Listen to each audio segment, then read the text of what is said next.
千里之行，始于足下.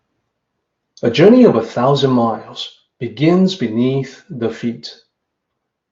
We now gather in the Tao to travel the journey together. Welcome to Tao Talks with Derek Lin, where we take a deep dive into the Tao Te Ching by Lao Tzu.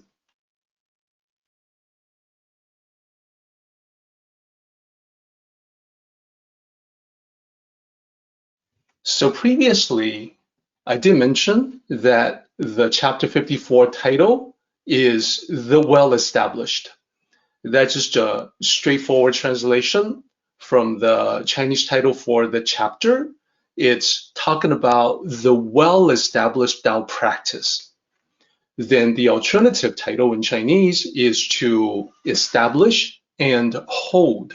And again, it's talking about the same thing, to establish and hold on to a practice in the Tao. So that's what this chapter is meant to be about. And it's talking about practicing the Tao as a life journey, but it takes a slightly different perspective than the previous chapters that we've been studying. So we'll get to that in just a moment. For now, let's take a look at the previously discussed sectional analysis.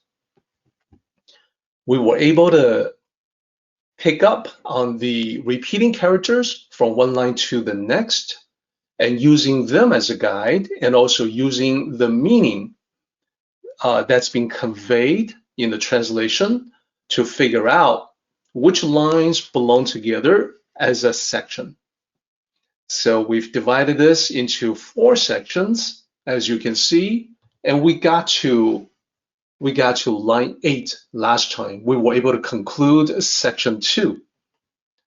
So when you take a look at this section, I think what stands out is a progression where from line 4, it begins talking about cultivating in the self.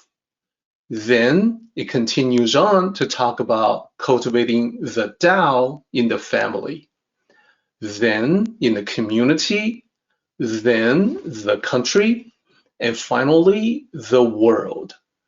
So you can already kind of visualize that this is an expanding circle of Tao cultivation.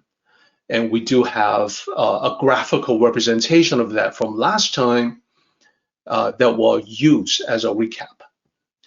Now, looking ahead to the discussion on section 3 and 4, the bottom half, first, we see that it's sticking to the same progression. The self, the family, the community, the country, and the world. And you see that quite clearly from line 10 to line 14.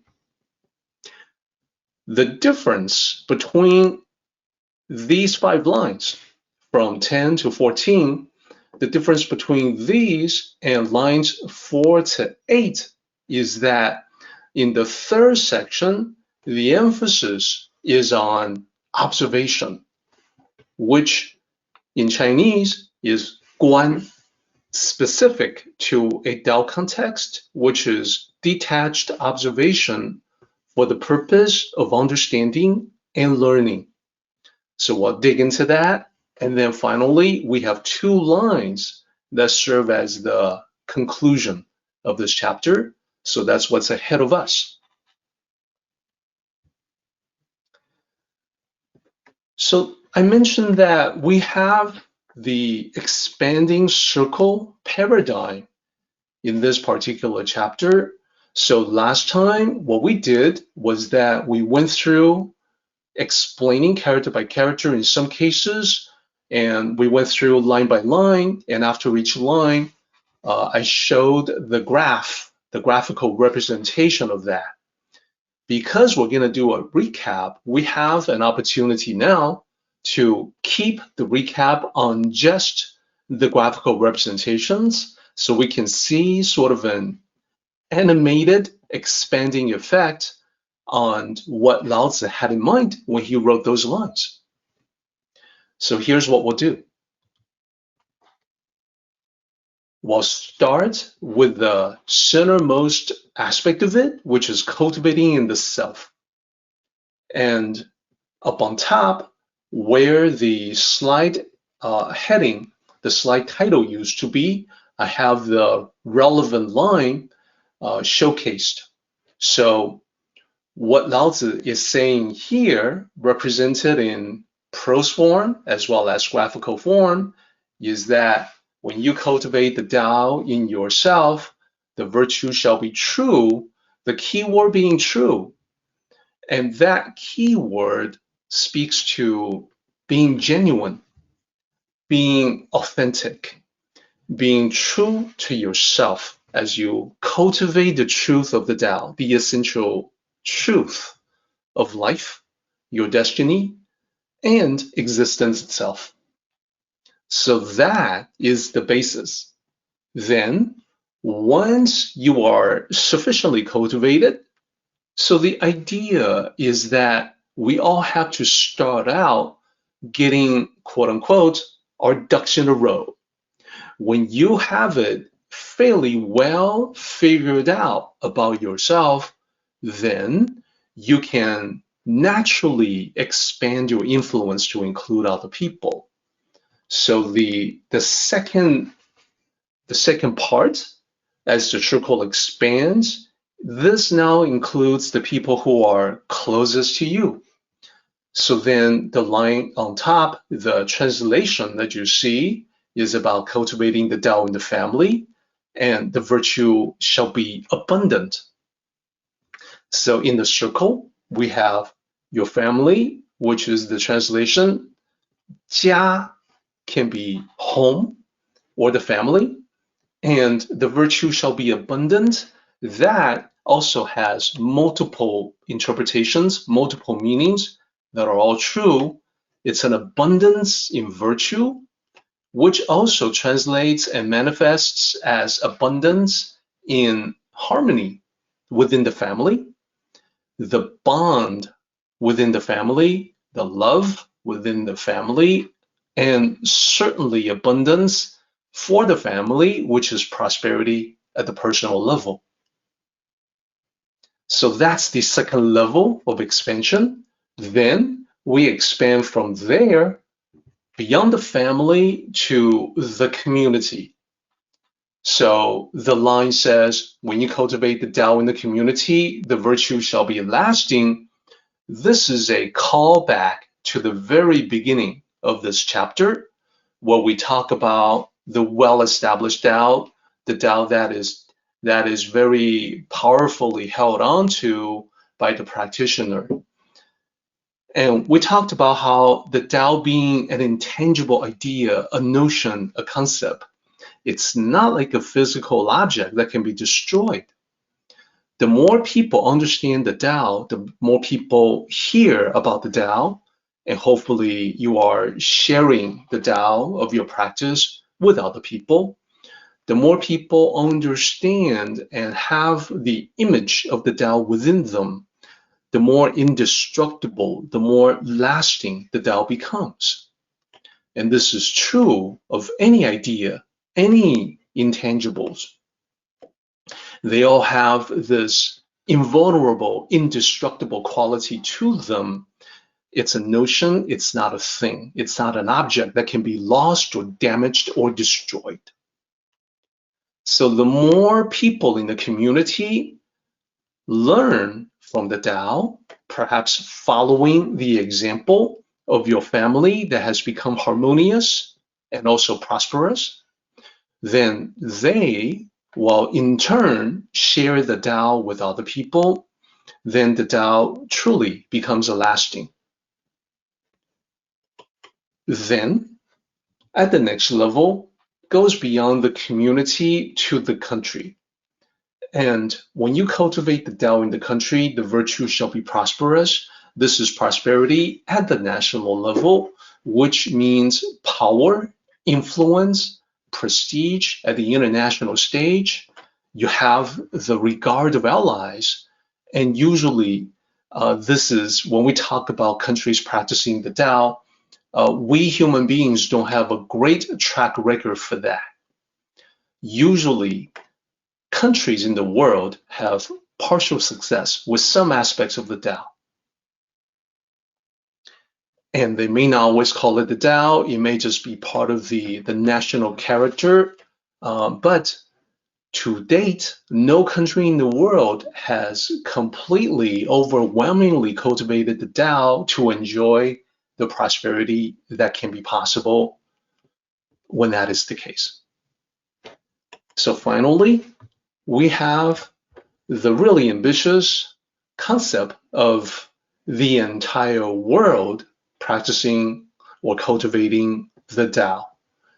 So this is the optimal, maximal level of Tao practice is if the vast majority of humanity is involved in it, no matter what names they call it, and the virtue shall be widespread if this is the maximum impact. So the important thing for us to note is that the line by line description is fine, but we can visualize it as a series of concentric circles. What I want to say is that this is actually a very ancient idea, this concentric circles spreading ever outward. You can probably guess, and it is true, that the original notion was from the simple ripple effect of casting a stone into a pond. You throw a pebble into a pond, you see the expanding ripple spreading outward. So that was most certainly the inspiration of this concept, which is recurrent within the Tao. So I'm about to show you another manifestation of that recurrence to illustrate how very much this was part of the thinking of the ancients. Some who have studied the Tao in the West may be a little surprised when I talk about this in this exact way. The image that you see here, these are 3 of the 4 books, the 4 classics in the Confucian tradition. So we have, right in the middle is the book that I'll be focusing on in just a moment. 大学 means great learning. 大学, by the way, in modern Mandarin means university or college. So exact same characters. And so it can sometimes be mistaken, but another meaning for 大学 is this ancient book that goes back to the days of Confucius, who was almost living at the same time as Lao Tzu, and there was an overlap between the two, with Lao Tzu being the older and therefore playing the role of a teacher to Confucius. So let me talk about the other books. To the left of 大学, 中庸, that means that is doctrine of the mean. It's a classic about moderation. To the right of it, 孟子, that's Mencius. That is one of the sages, important sages in the Confucian tradition. And then off the edge of this picture, you can just barely see a small part of it. There's another classic to the right of Mengzi, and that is the Analects. Analects, arguably the most important record of the teachings of Confucius. So let's focus on the book in the center, 大学, great learning. There is an expression from 大学, which I have in red. And of course, I know that this doesn't make a whole lot of sense for most everyone, but I'm going to explain exactly what that says. This is a well-known expression for people who are educated in Mandarin. 修身齐家治国平天下. What does that mean? Let's break it down. You can see that it's in 4 parts. So the first part of it 修身, it means cultivate the self. Those two characters can be translated in a literal way, where shou means cultivate, shen usually means body. In this case, it just means the self, because the self, yourself, is manifesting physically as your body. So cultivate the self, and this you see an exact correspondence with the centermost ring that we were just talking about. The concentric rings that we saw, at the very center was cultivating the self. So people who learn about the Tao in the West, sometimes they get this notion still being taught in some universities and colleges in the West, that Confucian teachings are at odds with Tao philosophy, that Confucian teachings is all about etiquette, being proper in terms of proper conduct, social hierarchy, etc. And the Tao is much more free-flowing. It is much more in accordance with nature, and therefore the two are at odds.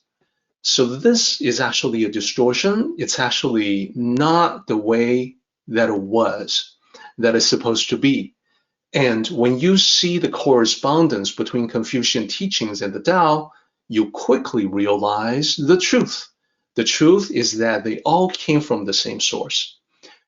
So Lao Tzu and Confucius, they all studied from the same tradition. That tradition is the Tao. They were all students once upon a time of this ancient Tao that began thousands of years before Lao Tzu. They were all students of the same set of teachings, and the concentric circle is understood by both. So cultivating the self is the beginning part. Let's take a look at the next one, 齐家, to harmonize the family. Well, this is exactly the second circle that we saw. In the concentric circles paradigm, it is to bring harmony into the family. When you cultivate the Tao, that's a natural side effect. Now, in the Great Learning, it doesn't talk so much about community. It skips right to the country or the kingdom / empire level. The third one means govern the country. So this is the fourth concentric ring. Then the last ring also has a direct correspondence. 平天下 means to bring peace to the world. This is where the outermost ring says, when you cultivate the Tao in the world, then the virtue shall be widespread, meaning peace will prevail. So now you see the exact same concentric ring concept manifesting in both Confucian traditions as well as the Tao tradition. The only difference is that the Confucian tradition is missing the community part. So this, being a very ancient idea, it became the basis of one of my books. And I know that people don't all realize this. The book is called The Tao of Success, The 5 Ancient Rings of Destiny. And I think the cover of the book, The Tao of Success, can be a little misleading. The subtitle is great, The 5 Ancient Rings of Destiny. That's exactly what I had in mind. Now that you've seen the examples of the concentric rings, I think you would naturally conclude that the 5 ancient rings of destiny would take on the same form. You would be correct. Here on the cover, it looks like the 5 ancient rings are the ancient Chinese coins. That's actually not a bad representation. I like it because these coins are often used in, fortune telling, casting, trying to get a glimpse of your destiny. When you do a reading in the I Ching, when I Ching is used for fortune telling, coins like these are oftentimes used. And there's deeper meaning also in the coins, in that they are round on the outside, squarish on the inside, meaning when we as individuals in the world, we should be smooth and round, forgiving with other people, no sharp corners, no criticisms, but with ourselves on the inside, we should be strict and exact, like a square, hard on ourselves, easy on other people. So the cover is good, but it doesn't depict the paradigm that I've been wanting to express and that I did express with the Tao of success, the concentric rings. So let me show you what those concentric rings look like from this book, The Five Ancient Rings of Destiny, the Tao of Success. So here we see the 5 rings as before, but now we are focusing on the person. So the individual level is different from the overall perspective that Lao Tzu presented, that included, community and country. When you focus on the individual, it's much more immediate. You start out with the spirituality as the central point for your cultivation. You always begin with the spiritual. When you are able to cultivate your spirituality to a certain point, a certain level, then it begins to affect the way you think about the world. So the idea is that cultivation begins in the core of your being. That is the center of your spirituality. It begins to change the way you think, expanding circle, change the way you think first about yourself, then about the people around you, about your life, etc. So then this level is all about thoughts and perspectives, to be able to think from the Tao perspective. And as you are changing, transforming the way you think, it begins to affect your relationships with the ones that are closest to you. Initially, with the ones that are closest to you. So I call it, loved ones, friends. It certainly includes family as well. Then at the level beyond that, and I put the loved ones as the third level because these are the people literally close to the heart. They are more important than the next level, which is about the material world. So the material world is all about how you handle material things, material objects. If you are able to control them, discard them, and not be controlled by them, and how the natural practice of the Tao will smoothly bring along abundance and prosperity as a natural side effect. Ultimately, all of these things together form the outermost ring, which has everything to do with your destiny. This is about how you transform your life. This is about how you affirm your purpose in existence. So think about the last 3 rings. It's about your relationship with other people, then your relationship with things. Then, finally, everything that you have done in terms of cultivation has a powerful impact on your overall destiny.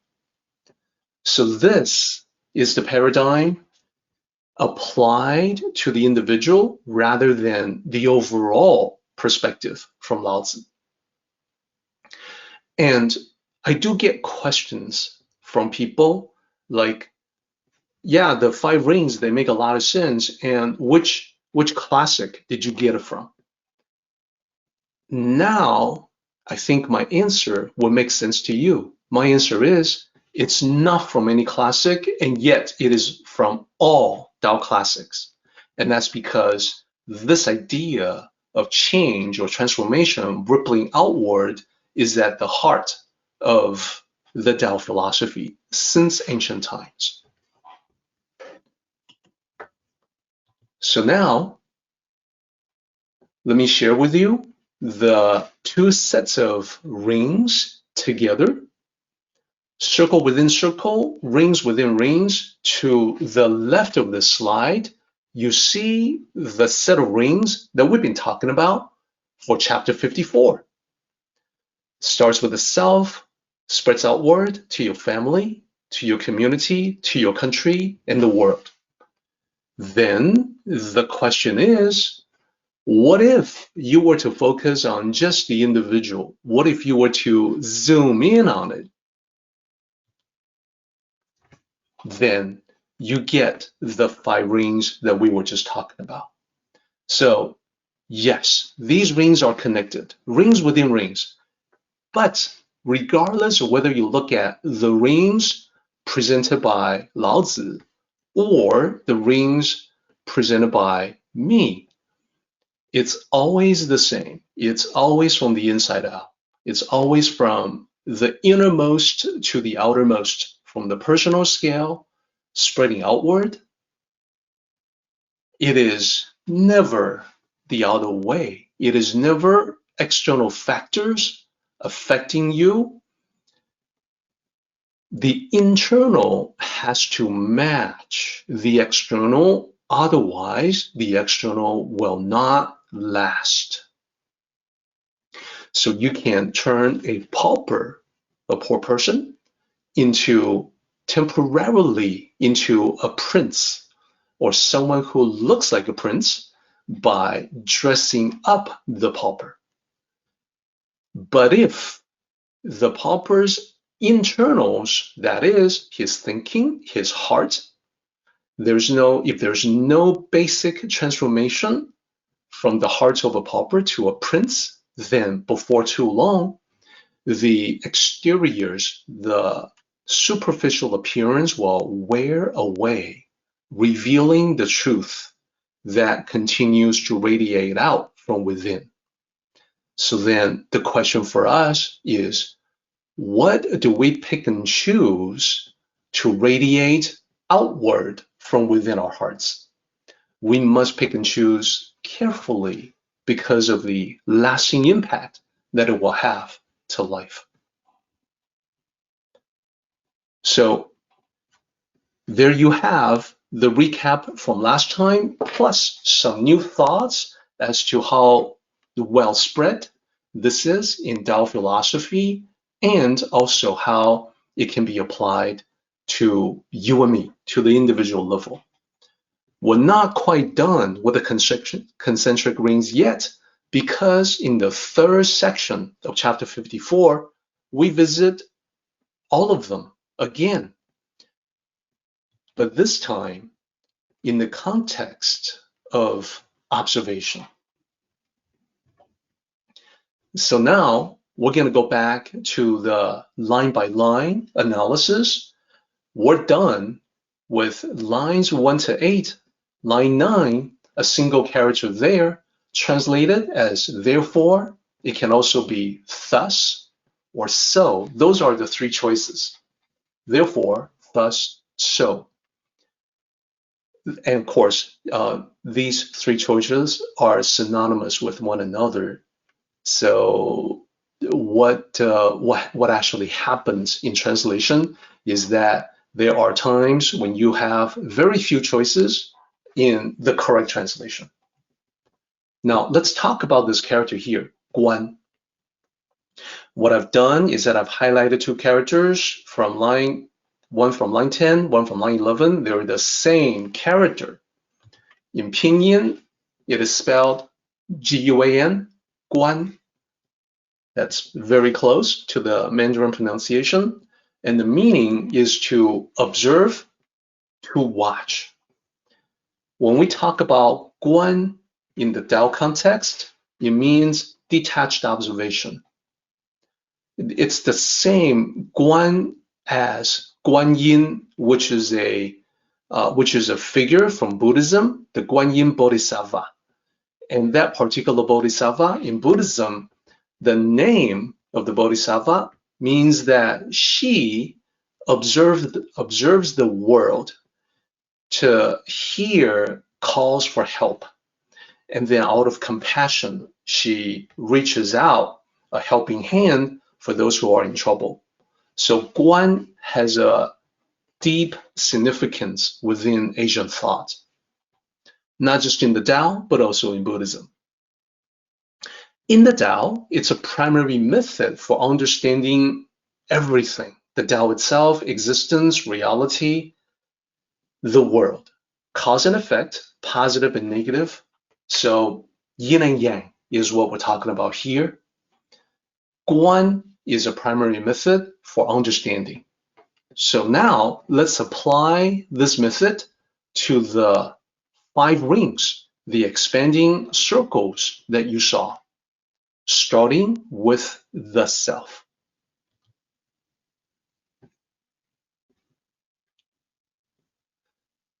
So here we are talking about line 10, which says observe others with yourself. 以身观身. Let's talk about what that means. Guan, you've already seen, means detached observation. Here, we're talking about observing the self. This includes the context of yourself as well as others. And that is why here I say that the detached observation is a two-way street.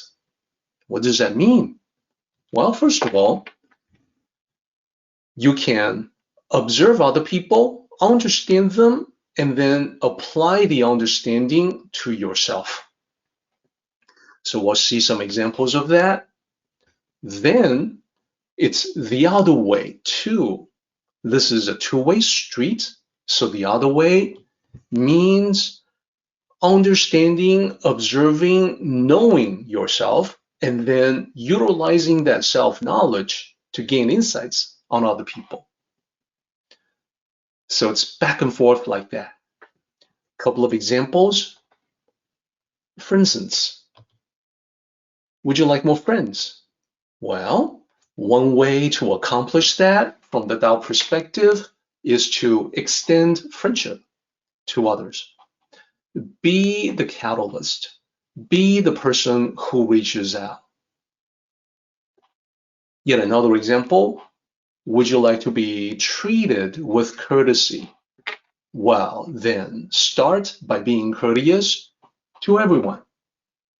If you would like everybody to treat you with courtesy, then you want to become a courteous person. So this is the first level. And there's a lot of different sayings that reinforce this basic concept. I'm going to share one of them with you.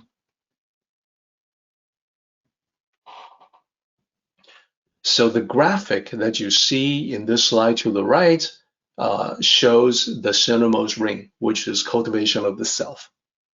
And the self is represented by this character here, shen. That means the body, but here it means the self. And the self includes your spiritual self, your mental self, and the physical self. It's yourself in all of its many aspects. The expression here, 将心比心. First of all, let me talk about the source of this expression. So there's a philosopher from centuries ago in ancient China, Zhu Xi. He wrote commentary on great works, which included the great learning, 大学. We were just talking about that. And in one of his commentaries, he wrote that it is a common saying, 将心比心. And let me break down those 4 characters to show you what it means. If you were to do a literal transcription, 1 character at a time, the first character means use, second character means heart, and you see the second character repeated again as the 4th character, so that's also heart, and then the third character means compare. Now, you can't quite translate just by using the transcription, use heart to compare heart, What does that mean? You can probably guess, but let me share with you what it means, what it actually means in Chinese. The translation is to use your feelings to understand how others feel. So heart, in this context, is what we now call the feels, the feelings. So how would other people feel about a certain thing? Well, check your own feelings to understand how others would feel. So for example, if you go to a restaurant and you see one of the customers being very rude to the wait staff, I would like you to then think about this expression, 将心比心, and that is, just think about it. What if you were in the position of the wait staff? If you as the waiter are being treated in such a rude way, commanding, demanding, bullying, domineering way, how would you feel? That is how the waiter must be feeling. So when you understand that, you can then back off and then watch yourself as you interact with other people to treat them with more kindness and more compassion. So that's the idea. So there's even more, and I'll just use one more example. I don't want to use too many. Just one more is fine, because this is important. This is an important expression. 己所不欲，勿施于人. Very important expression. What does it mean? Where does it come from? The source is Confucian teachings again. In fact, the Analects. So this expression appears there. Let me share with you what it means. The translation is, that which you do not want, do not give to others. So the first character here means the self. The last two here, you have a negation character, which means not. And then the last character here is to want or to desire. And the second character here is that which.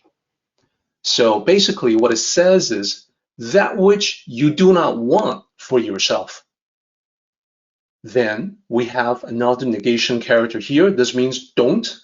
And the second character here in the second part means to give to other people. That which you don't want for yourself, don't give to others. This is actually the earliest and probably best formulation of the golden rule. And when you hear about the golden rule, I think you would probably automatically associate that with do unto others as you would have them do unto you. That is the golden rule that we're all familiar with. I say that Confucius, being very wise, actually came up with a better way to talk about the golden rule. Why? Why would I say that? Because there is a potential problem in the golden rule as we express them in the common fashion. Do unto others as you would have them do unto you. This is because what you want other people to do to you may not be what other people want you to do to them. Let me give you one example. We have oftentimes seen cases where someone, let's just say you are on a path of discipline. Let's just say that you are on a sugar fast. You want to control your sugar craving.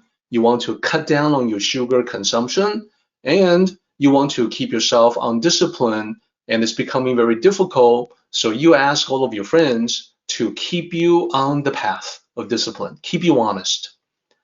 And when they detect you, you want them to basically ask you about your sugar consumption all the time. You want them to do an intervention when you are giving in to temptation. Let's say you have a sweet tooth, so it's very difficult for you to resist, ice cream and other sweets. You want them to do an intervention. So this is what you want. Now, if you assume that because this is what you want, that somebody else will want the same kind of enforcement from you, there are times when you can be mistaken. When somebody else says, hey, I need to lose a few pounds, so can you help me? Can you, help me discipline myself? Watch me, hold me responsible for that? That is a request that you can honor. But suppose they don't make that request, but you impose your will upon them. Hey, this is good for you. I want it done for me. So I'm going to watch what you eat. I'm going to ask you questions all the time about whether or not you're sticking to your discipline. You may get a positive response. Oh, thank you, thank you. Or you may get someone who becomes very annoyed, who says, well, I didn't ask you to do that. In fact, I don't feel ready for that. In fact, I feel that you are interfering with my life. So that's just one possibility. There are many other cases where what you want may not be the same thing that other people want. And it's best to find out from other people what they want before you do unto them. So the golden rule has a flaw. And I say what Confucius talks about is relatively flawless in comparison to that. Because what you don't want, do not give to others, is the logical inverse of do unto others. When you have the inverse situation, what you don't want, don't give to others, maybe they do want that which you don't want. But if you don't give to but if you refrain from giving to others, at least you do no harm. So it's the more safe, it's the safer way of conducting yourself in accordance with the golden rule. And the golden rule really comes down to the 将心比心 expression that I shared with you. Check your feelings to figure out what other people are probably feeling. So there you go. Two expressions from Chinese culture, well known, often heard in daily conversation. They all go back to the Tao. This kind of illustrates how widespread the teachings of the Tao has become woven into the fabric of Chinese culture.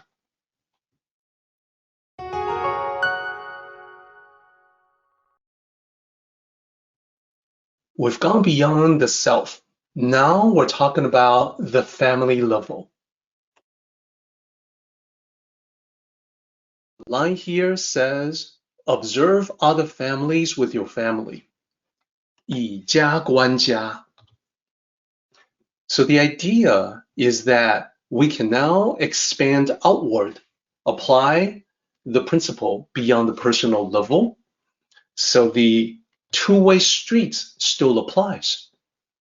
You can observe other families and learn from their experience, good or bad. And then the other way in the two-way street is just as valid. And this means your family has the potential to influence other families and hopefully in a positive direction. So when we talk about families, interactions with other families, this can be about a whole bunch of different things. You know from experience that it can be about childcare, it can be about shopping. Hey, there's a discount, there's a sale going on. Hey, I got some coupons, you want some? Can be about gardening, can be about whatever that's associated with a home or family. What Laozi is suggesting here is that in addition to all of those mundane concerns, the Tao can be part of that conversation. It doesn't have to go by the name Tao. It can be, simply some sort of advice on conflict resolution, on harmonizing the family. So then it's time to share yet another expression with you that's very common in Chinese culture, 家和万事兴. And this is one of the two levels that I'll dig into such level of detail.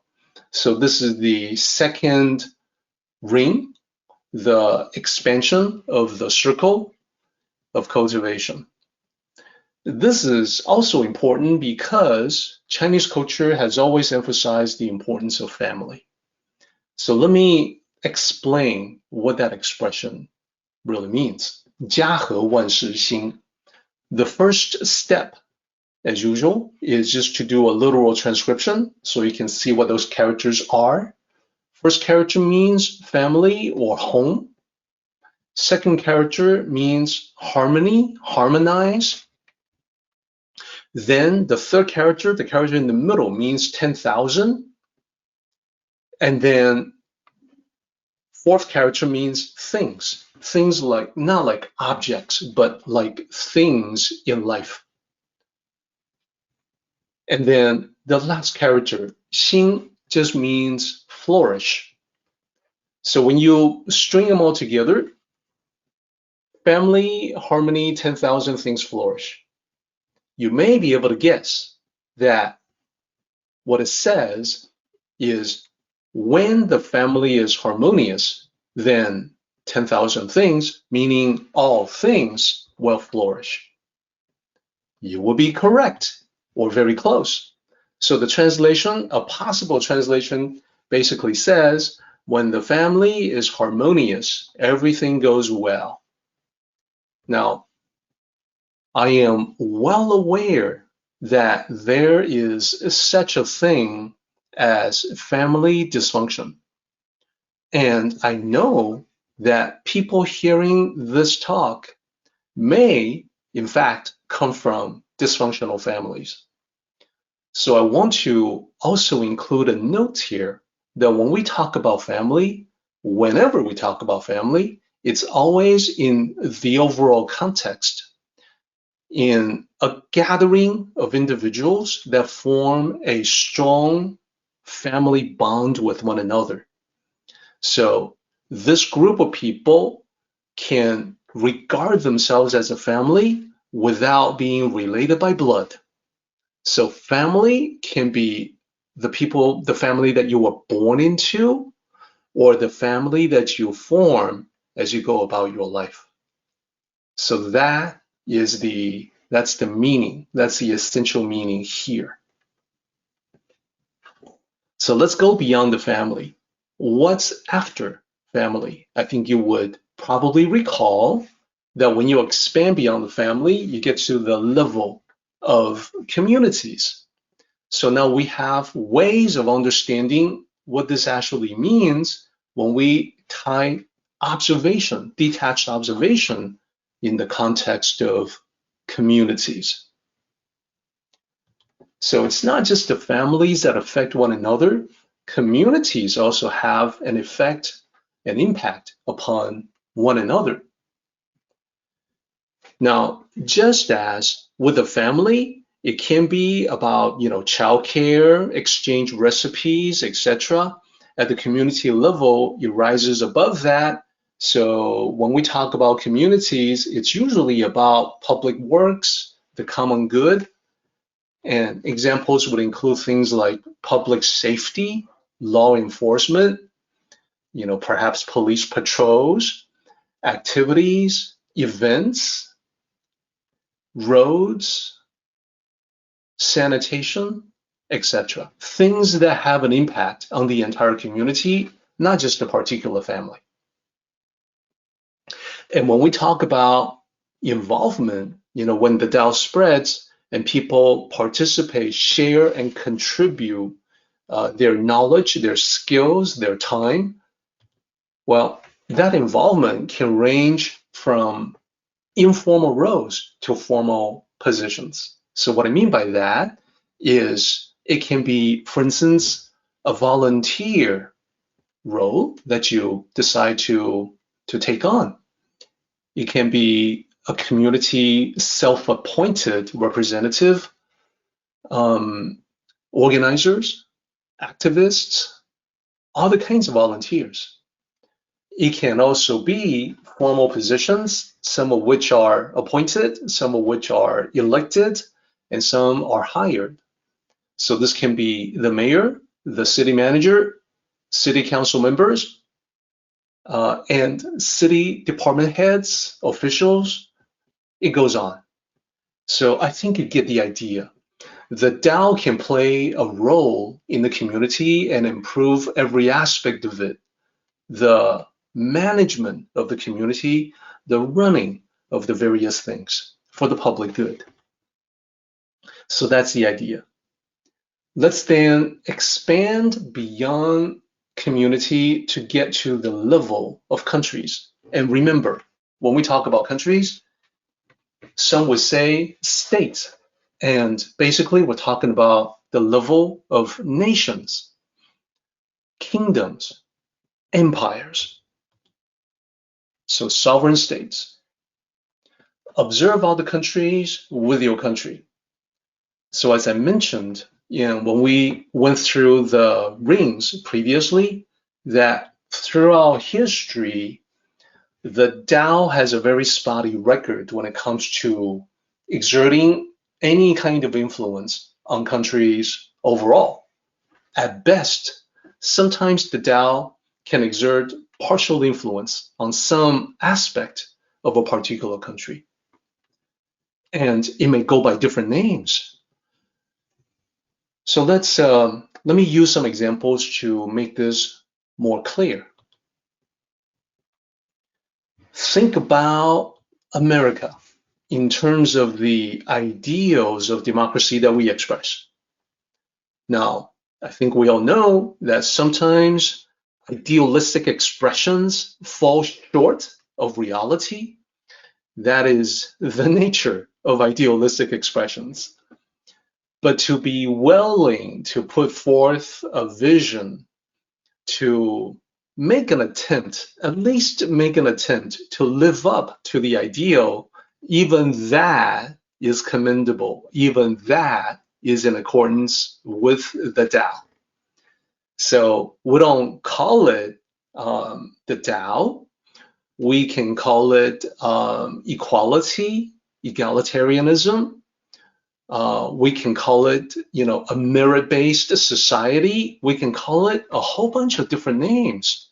These are all concepts that, when they lead to a positive outcome consistently, are seen as the right path. And the right path is the Tao.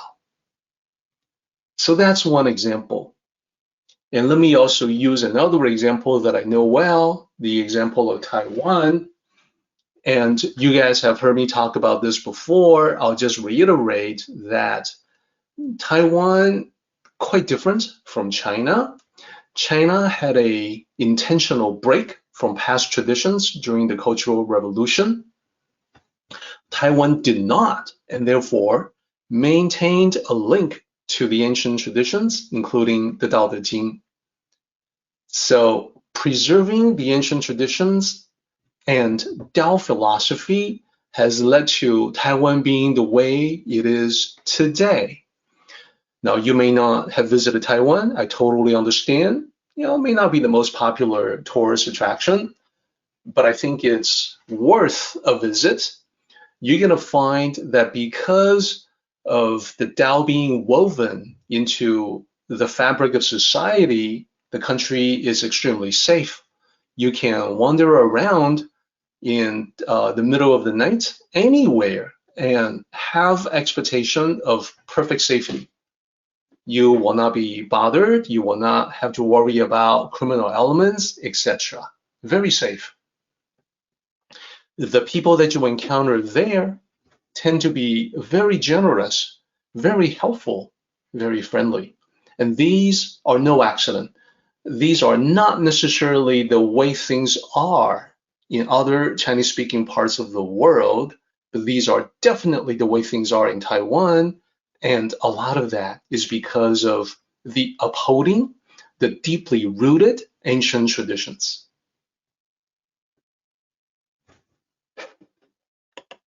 So now we come to the last of the expanding circles.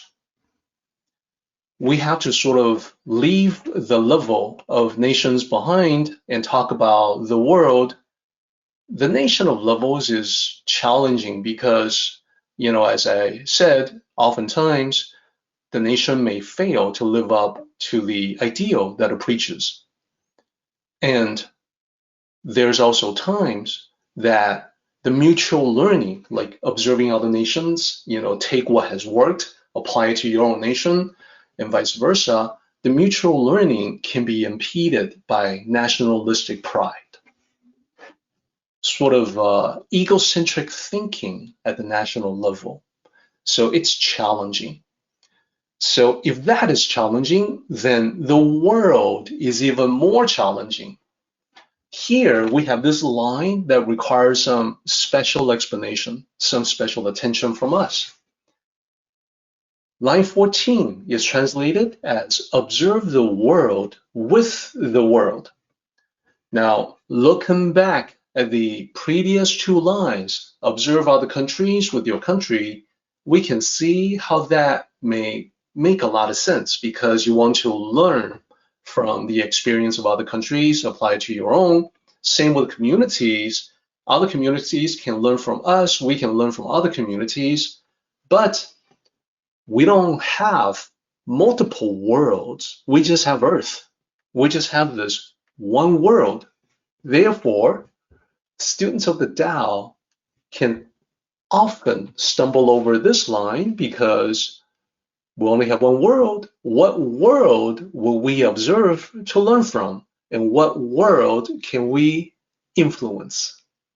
So this line requires special attention, some additional explanations. And there's a couple of ways. There are two ways to see the meaning of this line as intended by Lao Tzu. First, note that our world is composed of many different aspects, each of which is a world unto itself. You can see this in the different careers, right, that people follow. When you go into a particular career, that career is a world unto itself. It's got its own lingo, its own terminology, it's got its own special little rules, it's got its own special characteristics. So, and it's not just careers. You can also see other manifestations of the different worlds that are all embodied within this one. Not really a new idea. So what this says is that we don't need to be colonizing Mars in order for this line to make sense. And certainly in ancient times, when this line was written, Lao Tzu had no idea that one day humanity would be contemplating the possibility of inhabiting another planet. So, question, what other worlds can we learn from or influence? So perhaps the spiritual realm would be another world. This is again another multi-dimensional way of the Tao mind to think like Lao Tzu. So when you look at the world that we have, the one world that we have, composing of many different aspects, it's not really a new idea and it's not unique to Eastern thought either. Let me give you one example. In the West, we sometimes call a city concrete jungle. The concrete jungle, that is the city. And that's because we want to make comparisons between human society and the competition out in nature. So there's also survival of the fittest. There's also evolve or become obsolete. So we can make comparisons and notice what we're doing. Human society is like a world unto itself. The world of the jungle, that's a world unto itself. But what we're doing is that we are observing from one and applying the lessons to another. So one aspect of the world can learn from another aspect or inform another aspect. So that's a good way to think about this line, the different aspects of the world in which we live. Now, let me also take you to another context. Another way to understand this line is through the eternal perspective of the Tao. Here's what I mean by that. There's human perspective. At the level of humanity, our perspective is usually in terms of days, weeks, months, and maybe years. The Tao perspective is beyond that. It is in terms of centuries, millennia, ages. In ancient China, it could be in terms of dynasties. So when you look at it from the perspective of the Tao, you see sort of a chronological sense of the world. So we can look at the world of the past through history. The world of the past is a world unto itself. Things happened. Causes, effects, events unfolded. By understanding history, we can use that understanding to observe our world today. So our world is a world unto itself. Are we in danger of repeating the mistakes of the past? Or can we learn from the past and make corrections in the present to not be repetitive? And then how do we extrapolate from the past, which is a world, to the present, our world, and the future? Hey, that's another world. Can we utilize our ability to act in the present to affect the world of the future? So that would be the other scheme. That would be the other way, the other paradigm of understanding line 14. So let me put that together in a graph. So this graph is the world, 天下. The two characters that appears in this particular chapter of the Tao Te Ching is common throughout other chapters of the Tao Te Ching. 天 means heaven or sky. 下 means below or beneath. So 天下 means all below the sky, everything below heaven, which is the world. So let's take a look at the different sense chronologically that the world can exist, starting with the world of the past. Now, when we're talking about chronology, a chronological progression, the past flows naturally to the present. So the past is the cause, and the present is the effect. Our world today flows from the world that has already occurred, that we learned about through history. And knowing that, we also are aware that time continues on.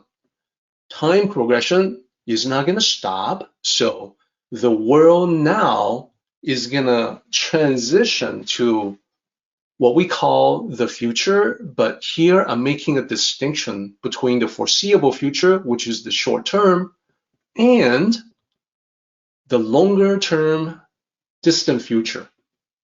So this is a simple way to represent the flow of time. We are in the world now, the present.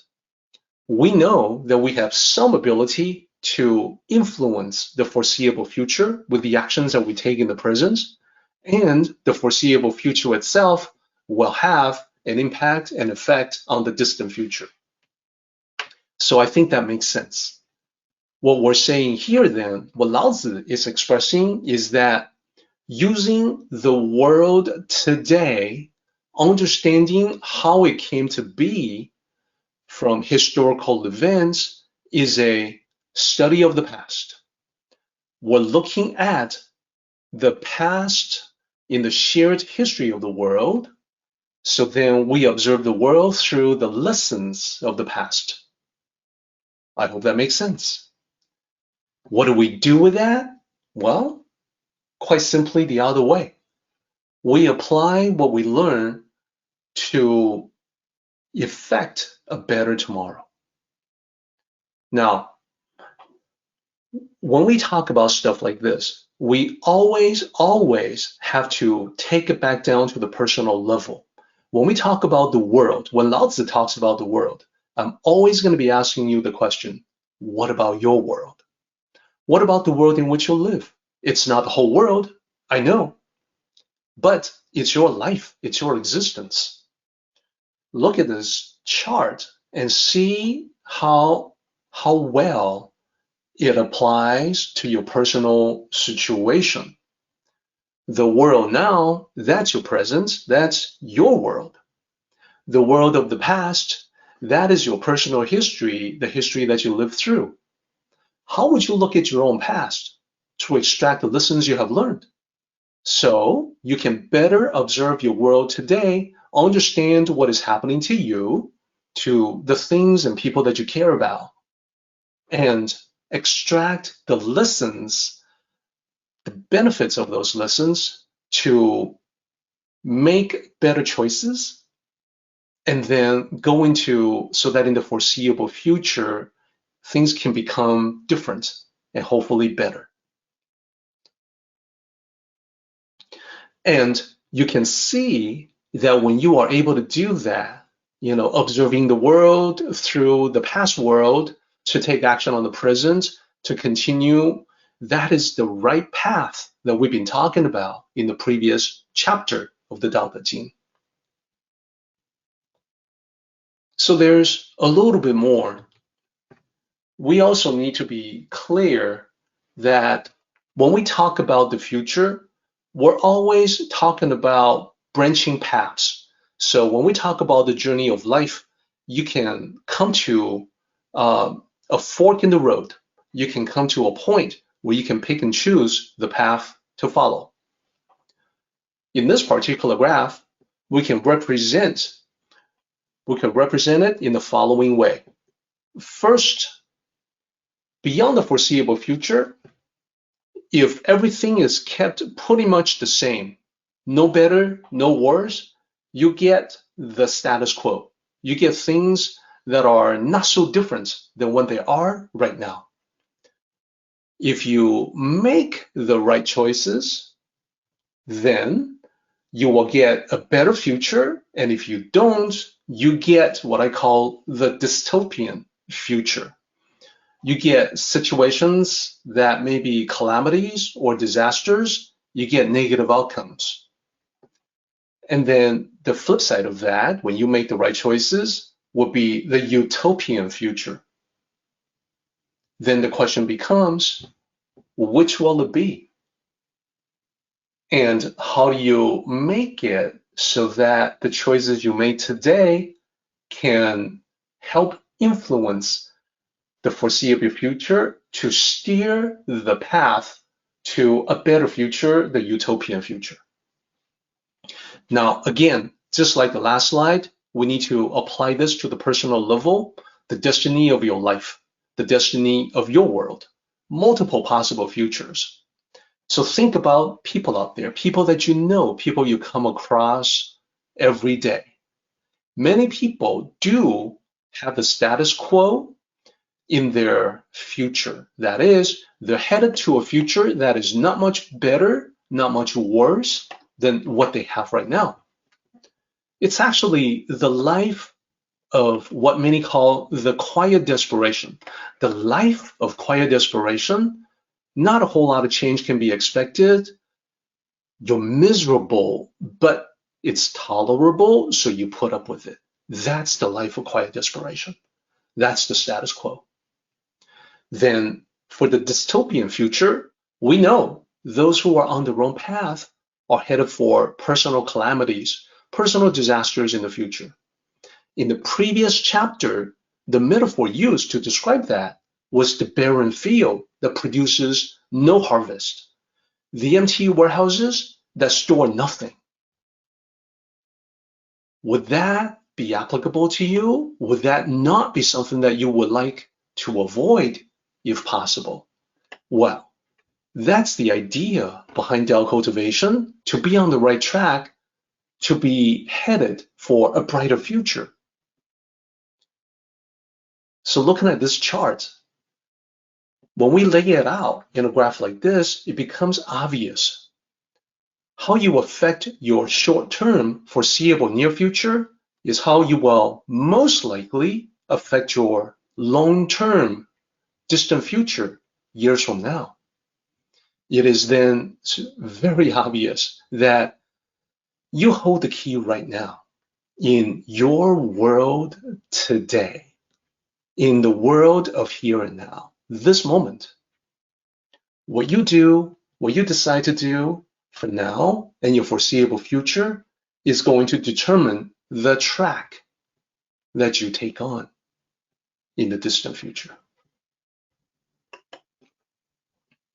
So now let's return to the Tao Te Ching to finish everything pretty much on schedule. We are on the last two lines. Line 15 says, with what do I know the world? So I want to break it down for you. And we'll do it the same way with the literal transcription. The first character is the ancient form of I. Just like in English, you've got the ancient form of you. In older English, you can say thee or thou. Thee and thou are the ancient form of you, and it depends on whether you are the subject or the object acted upon. In grammatical rules, you would use either you would use thou or thee. With Chinese, the ancient form of I is the first character here, wu. Then the next two characters literally means with what? 何以, with what? Then the fourth character is to know, to understand, to realize. And then the next two characters, 天下, same, below heaven, everything beneath the heavens, that's the world. And then next to last character, 然, that means yes, or so, or correct, or true. And then the very last character there, that is not a translated character into a word in English. It is translated as the punctuation mark. It's a sentence ending character that denotes a question. So literally, if you string it together, I with what? Know the world is so. Kind of makes sense, but we can probably translate it a little bit better. How do I know the world is like this? That's one way to say it. You can say it in a whole bunch of other ways. With what do I know the world is this way? With what do I know the world is so? And the what has to do with what knowledge, on what basis, with what evidence, with what proof. How can I be so sure? This is basically Lao Tzu answering the question, how do you know that? How can you be so sure? So then This is the question that Lao Tzu answers with the very last line. Line 16, with this. Very concise, abrupt, that's it. With this. Similar to the end of chapter 53, this is also very emphatic. It's another emphatic statement from Lao Tzu. In previous examples of emphatic statements, Lao Tzu used a double ending for the sentence. In this one, he used a concise expression. With this, well, what is this? Let's see if we can approach an understanding of that. This can be interpreted as follows. First of all, everything is part of the Tao. The Tao contains, encompasses everything. Therefore, this is part of the Tao. This is the Tao itself. So the first interpretation, this is simply a direct reference to the Tao. So to answer the question, Lao Tzu is saying that, well, with the Tao, that's what I need, that's what I have in order to know the world. I know the Tao. So basically, with this, it's equivalent to with the Tao itself. Another interpretation, slightly different, with this one thing. So imagine that Lao Tzu is holding up a finger and saying that with this, right here, right now, this one thing, this one notion, this one idea, and it points to the oneness or unity of the Tao, the one truth. Put it all together, what do we have? Well, essentially, Lao Tzu is saying that I am observing the Tao with the Tao. And this takes us to the very last line of chapter 54. It means we are now ready for the paraphrase. So in section 1, it's talking about the well-established and strongly held practice of the Tao. Here is the paraphrase I want to offer for that. Unlike physical objects that can be taken by force, the Tao in your heart can never be pried away. If you hold on to it and cherish it, it will be yours forever. If you teach it in your family, then it can be everlasting for your future generations. Then, in section 2, we have the first occurrence of the progression from the self to the family to community, and then country, and then the world. So here is the paraphrase I want to offer for that. It begins with you as you cultivate the truth within yourself. Then you can cultivate the Tao in your home, bringing abundance and joy to your loved ones. After that, the positive influence of the Tao can spread to other families, bring benefits to the community. It may keep going from there. Perhaps you will have an impact on the country and even the world. Now we get into the third section, which is another escalating, expanding practice of the Tao, but this time with observation, with a detached observation of the Tao practice as a central idea. So here is the paraphrase that I would like to offer for that. How do we move closer to this grand vision? We start by observing others based on our own self-knowledge. There's much we can learn simply by being the watcher. Similarly, we would also observe the dynamics in different families, different communities, and different countries to gain insights. We can do the same thing with the world too, except here it's all about observing the world's present state as the result of its past in order to figure out its future. So there we've covered the 5 levels of the expanding Tao. Now the last section with the emphatic statement from Lao Tzu. And here's the way that I would paraphrase. How do I know the above will work? It is simple. I have absolute certainty through this one thing, the connection to the Tao in all of us. So there's the paraphrase for 54. We're just about out of time today, so it's time to jump to the summary. Previously, we summarized the importance of the Tao, in that the Tao, the practice of the Tao, is that which I would encourage everyone to let it take root deeply in the heart, that you embrace and hold on to it for dear life, literally, and then consider bringing the Tao to your loved ones. That was part one of our summary from the previous meeting. Part two, also from the previous meeting, continues about the expanding practice of the Tao beyond the family, beyond the loved ones, sharing the Tao with the community. And then we also summarized letting the Tao expand into the country, the national level. And what I said before still applies, and that is all of us have greater influence thanks to technology than we ever had before. The level of the country, indeed, the level of the world can be reached by the individual.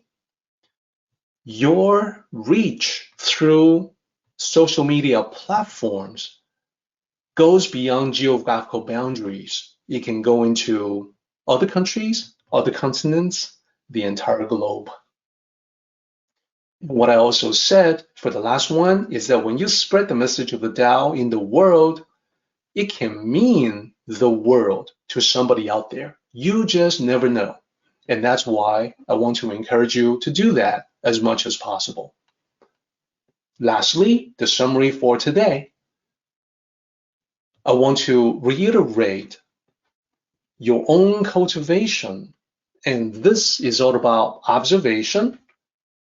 In the red text to the right, you're going to see the third character is guan, the character for detached observation. So the idea is to learn from others through observation, but also give others a hand when they falter.